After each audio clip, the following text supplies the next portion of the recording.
que é uma honra, senhor prefeito, ter a sua presença aqui, porque o senhor tem a confiança das famílias dessa cidade. Essas famílias confiam no senhor para tornar essa cidade uma cidade melhor. Por isso é uma honra tê-lo aqui. O senhor tem a confiança desse povo. Falando em família, nós sabemos que a principal família para uma pessoa é a sua. Então eu vou mostrar a minha, tá? Alguns devem lembrar da Jéssica. Essa é a minha caçula, tá? A dupla dinâmica, que a cada dia conseguem pintar os meus cabelos brancos. Minha esposa com meus filhos, tá? É um anjinho. Esse rapaz é um anjinho. Ela é um pouquinho mais calma, mas do lado dele muda totalmente. Aqui é o meu pai, que são 3 gerações, né? A gente passeando um pouquinho. Essa é a família Mel. Vamos falar um pouquinho de família e da arte de falar, porque para termos uma família feliz, o falar é muito importante. Lembrando o texto de Romanos 12, verso 2: não se amolde ao padrão deste mundo, mas transforme-se pela renovação da vossa mente. Porque quando você muda a mente, você consegue mudar todos os outros hábitos, para que vocês possam experimentar e comprovar a boa, agradável e perfeita vontade de Deus. Porque se tem uma pessoa que quer a nossa felicidade, é Deus. E nisso nós podemos entender que a arte de falar ajuda na felicidade do lar. Às vezes nós achamos que por estarmos falando, sabemos nos comunicar, mas comunicação é uma arte que precisa ser aprendida. A fonoaudiologia é a ciência que nos transmite as técnicas de falar bem e ouvir bem. Então nós temos que aprender essas técnicas. E Deus quer nos moldar para que possamos falar o mais perfeito possível. A palavra tem um poder maravilhoso. E a Bíblia é cheia de textos que falam do poder da palavra. No processo de falar, você tem 3 partes. O processo da informação, que é falar. O processo de receber a informação, que é o ouvir. E o processo de compreender, de entender o que se fala. Muitas das vezes falam, mas não são claros naquilo que estão falando. Por isso quem ouve de forma errada e acaba não compreendendo. Nós temos que aprender a ser claros na nossa linguagem, para que as pessoas possam nos compreender e interpretar da forma que nós estamos querendo transmitir. Por exemplo, e esse exemplo fala do poder da palavra, e às vezes não informarmos de uma forma correta. Certo homem foi no especialista de câncer, e agora o médico examinou, viu que ele estava num caso terminal, fez tudo o que poderia fazer, alguns momentos de quimioterapia, e no final sentou com o homem, junto com o filho, e disse: olha, fiz tudo o que podia fazer para o senhor, pode ir para casa. Bem, o homem foi para casa. Depois de um ano, ligou e disse: doutor, estou ligando para agradecer, porque o senhor me ajudou. Quem está falando? Fulano. É você? Sim. Lembra que o senhor falou que eu estava bom? Que eu podia ir para casa? Não, eu estou em casa e graças a Deus eu estou ótimo. E o médico pensou: mas era para ele ter morrido. E aquele médico naquele dia descobriu que a palavra tem cura. A palavra tem poder. Graças a Deus que aquele homem interpretou de uma forma errada. Mas justamente aquela interpretação trouxe motivação e certeza de um dia melhor. Nós temos que analisar muito bem as nossas palavras. Nós temos que entender como falar. Por exemplo, vamos falar mais uma coisa do poder da palavra. Feche os olhos. Todo mundo de olhos fechados? Comece a imaginar você cortando um limão. Cortou o limão, aquele limão suculento. Agora você vai pegar o limão e espremer num copo. Você está espremendo o limão. Agora você espreme aquele líquido caindo. Agora você espremeu tanto que está caindo gotas. Por que alguns estão engolindo a saliva? Por quê? Porque nesse momento, o que eu estou falando, vocês estão estão imaginando e está produzindo o que em você? Pode abrir os olhos. Saliva. A palavra tem poder, gente.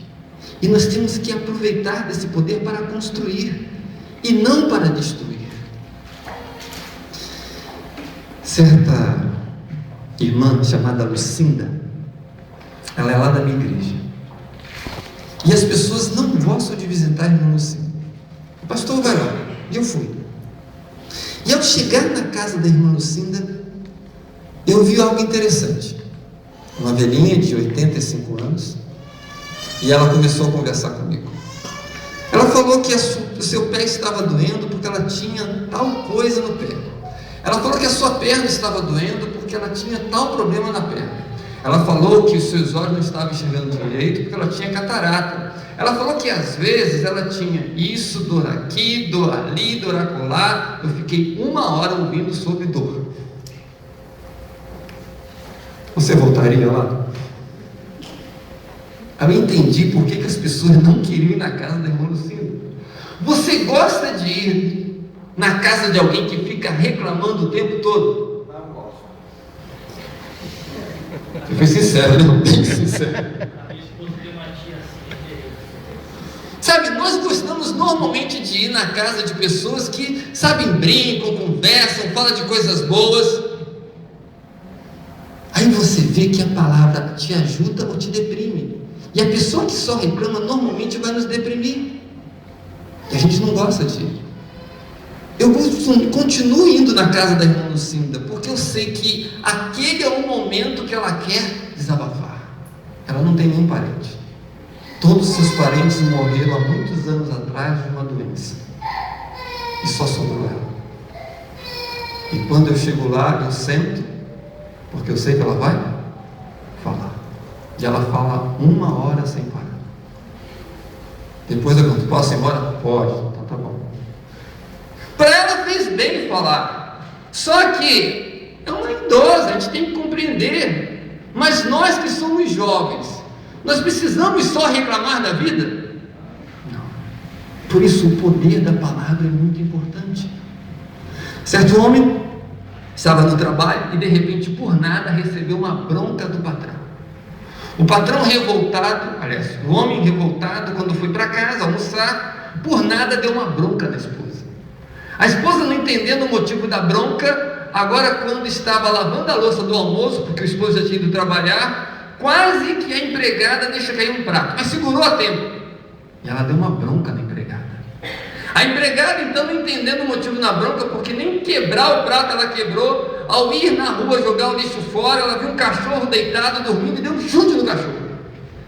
O cachorro, não entendendo porque que levou um chute de graça, saiu. E quando passou perto de uma velhinha, mordeu a velhinha. A velhinha foi no posto de saúde para levar as injeções, porque ela não conhecia o cachorro. E na hora que o enfermeiro, com todo carinho, estava dando a injeção nela, pegou a bengala e deu na cabeça do enfermeiro. O enfermeiro, quando ele foi para casa, a mãe preparou a janta, e quando agora ele estava jantando, por nada deu uma bronca na mãe. E a mãe foi até ele, deu um beijo no rosto e disse: meu filho, não permita que a ira das pessoas perturbe a sua paz. E naquele momento, o círculo do ódio acabou, porque alguém usou a palavra certa. No lar também nós temos que usar a palavra certa. E muitas vezes nós usamos palavras erradas. Tiago diz: olha, o freio que fica ali na boca do cavalo, sabe, dirige o quê? O corpo inteiro. O corpo inteiro. É pequenininho, mas dirige tudo. Aquele pequeno leme dirige o quê? Uma pequena faísca provoca o quê? Um grande incêndio. E depois o texto fala: e a língua, um pequeno órgão. É fogo que pode construir ou pode destruir. Então nós temos que cuidar muito bem da linguagem que estamos usando. Dentro da família nós temos que saber usar a linguagem. A Bíblia diz: o soberano Senhor deu o quê? Uma língua instruída para conhecer a palavra, que sustém o quê?